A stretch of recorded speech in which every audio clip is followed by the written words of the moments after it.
Let's talk about Activision, Infinity Ward, loot boxes, and the Outrage economy.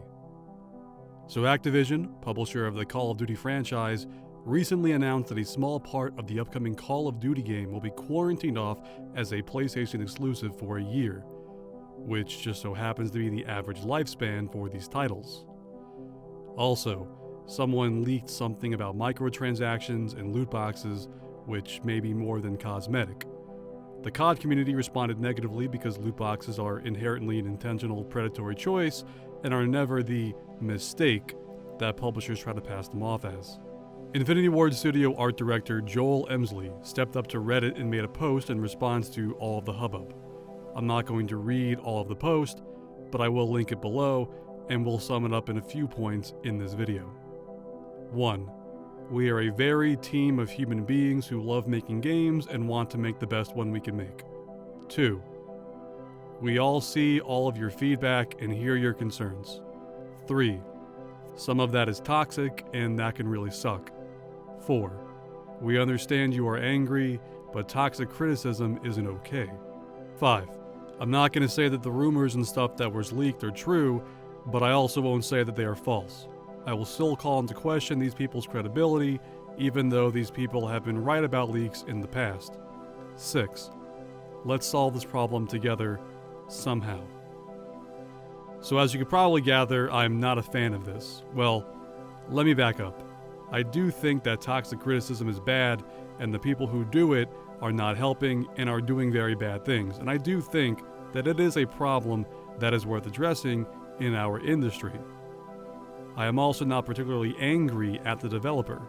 I totally get why they wrote this, and I have nothing against someone being like, hey, criticism is fine, just please don't let it devolve into personal insults and bullying. Like, come on people, we aren't middle school children here, we can voice our concerns maturely, it's not an unreasonable request. However, what I am kind of pissed off about relates to the context this message was said in. See, this was only said after the backlash to the deal with Sony and the leaks that suggest aggressive monetization, and the complaints mentioned in the article relate to the art direction and people bullying him for that. But the vast majority of the backlash has nothing to do with the direction of the title and everything to do with its monetization. When these stories, these monetization stories for Call of Duty and games like it come out, when these developers get attacked, and then when these developers do an AMA or some kind of public statement, news outlets pick up the story. Some do it just for clicks, but I'd argue many just want to stand up for the developers who are in an unfortunate situation. And no matter what I say here, I want to say that I get it. I do think that it is a minority of this industry that is toxic, but this is a big industry. Even if it really is 1% of players, that's still hundreds of thousands of people throwing some really nasty stuff into your inbox, effectively barring you from social media. And I can't blame any person who's emotionally compromised by that, no matter where they are in the industry. I also don't blame games media for seeing that, being empathetic, and trying to shield this one person because they have the power to do so. It sucks to see people you care about, interview, respect, get gutted by a bunch of people in insulting ways. However, I think we need to start acknowledging that this sympathy is being socially monetized by publishers. What I mean is, intentionally or not, this sympathy will be a shield the publishers rely on to block criticism of their monetization, something to divert eyes away from the issue, something used to present loot boxes and aggressive monetization as a both sides issue. The implicit reading in the public discourse is, sure, the loot boxes are bad, but people on their side have it rough too. See, everyone is having a bad time right now. Therefore, no one has the upper hand over the other or is better off than the other person, which means that these two issues cancel each other out. This is false and sort of indicates the screwed up way we as a society view problems purely in terms of people who seem to have the most power, rather than both people having problems that should be solved. It's like whether you are good or bad isn't depending on the situation itself, but how much better off you are than someone else. This sort of hyper-competitive eye for an eye, as long as I'm not worse than someone I'm good philosophy, is toxic.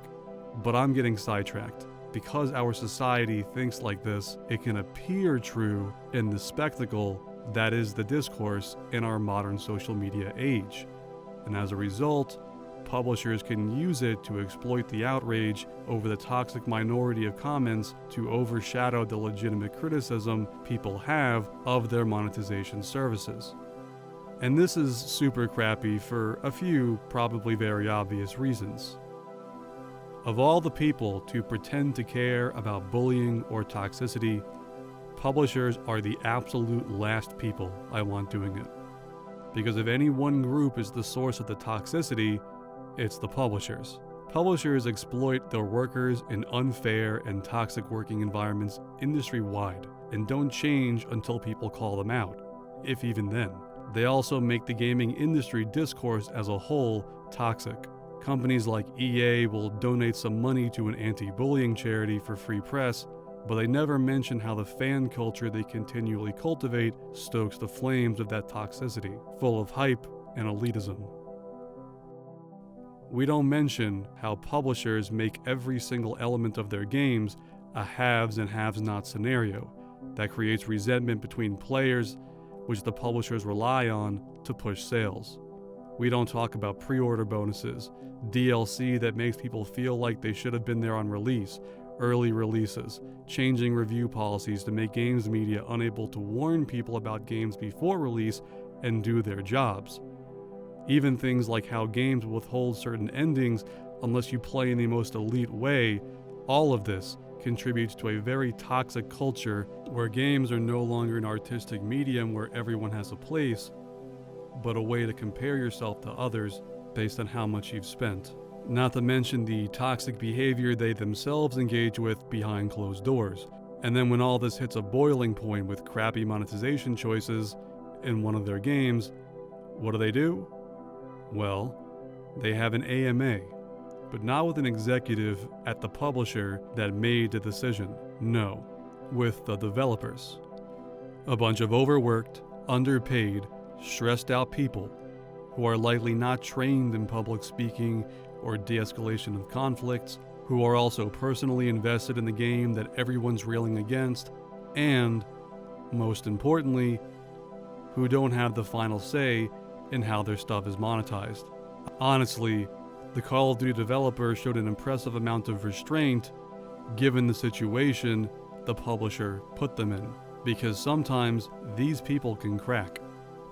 The Apex Legends developers did an AMA after EA's predatory monetization snafu with that game, and that was followed by essentially playing the entire thing off as an accident and a miscalculation and not an intentionally designed predatory system. When the community responded to this, the developers lamented the adversarial comments and threw back some insults of their own, calling the free players freeloaders, a term that is universally seen and used in negative connotations to dehumanize a person down to a leech on society.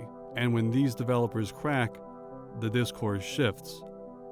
Because a lot of games media people both know some of these people on a personal level, and a lot of them also have their own run-ins with toxic toddlers, so a lot of them can kind of feel for the developers. Then, they drop the monetization stuff to defend the developers, to publish their words on a news article, or they'll speak out against it explicitly on Twitter and focus less and less on the monetization because in their eyes, it's distracting from what the real issue is now. Thus, the conversation as a whole shifts further and further away from monetization and instead focuses purely on the toxicity in the industry, something that is usually pitted as a developer versus gamer debacle without mentioning, again, how the publisher stokes those flames too. Also, These people who tend to focus on the individual people being toxic often think the solution is to lecture these people, which of course never works, because these issues are deeply systemic and rooted into the hierarchies of power, both social and capital, not just in our industry, but our world. And of course, the developers can't call any of this out because putting the person who gives you food and medicine and shelter on blast in Reddit arguments is not the best way to have a stable future working in the industry. And as all the dust picks up, the publishers slither away into the shadows, saying nothing, not needing to justify the fact that they sell gambling to kids. And then as the games media drops to conversation, the issue dissipates until the next big controversy. This happens over and over again in multiple contexts. It's the same thing with the Epic Game Store controversy. Ask yourself this: isn't it just the weirdest thing that so many of the games that Epic are buying as exclusives just happen to be games with Kickstarter promises, people who said they would release on Steam, or games that look colorful and more casual that people will deride for reasons outside of their monetization? And if they do pick a game that isn't indie to buy as an exclusive, it's something that is bound to stir up some controversy, like, I don't know, a beloved franchise currently owned by a sweaty magician who loses his work stash of performative videos on a flash drive at a medieval times. You ever think that maybe, just maybe, Epic Games is anticipating the backlash, knows that their decisions generate controversy and exploit it, and are essentially using developers as human shields to make money in the same way that Activision is? People have legitimate reasons to not like Epic's antics, like the fact that the only way to break into the market is by buying it, or how at this point Epic is the only one who can contend with Steam, and it's still a lackluster storefront. They may also not like the fact that, out of principle, developers who started their Kickstarter promising to release a game on one ecosystem only to turn around and release it exclusively to another leaves a bad taste in your mouth. Really, the anger at this is less to do with Epic's bad storefront and more to do with the industry just openly not caring about any kind of integrity at all. You can also see this with the Diablo Immortal controversy, when a bunch of people were in a fandom culture perpetuated and encouraged by the company, only for that company to gaslight them by presenting a gotcha cash grab at their big event for stockholders. Then people came out of the woodwork and called these people entitled, as if Blizzard didn't implicitly set up their shows as something for them and not for gambling addicts. And then other people had some really stupid takes, like how the reason for the outrage was that mobile phones are for soccer moms, even though that hasn't been true for like a decade now. And then the fans say something like, hey, we just think that turning the art we love into a slot machine, then acting confused when we don't want it at your premier event we paid money for, is a little rubbish.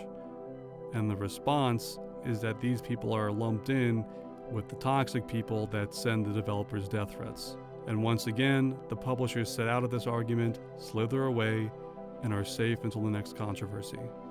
Publishers have made the relationship between creators and consumers inherently hostile and adversarial on purpose to make more money.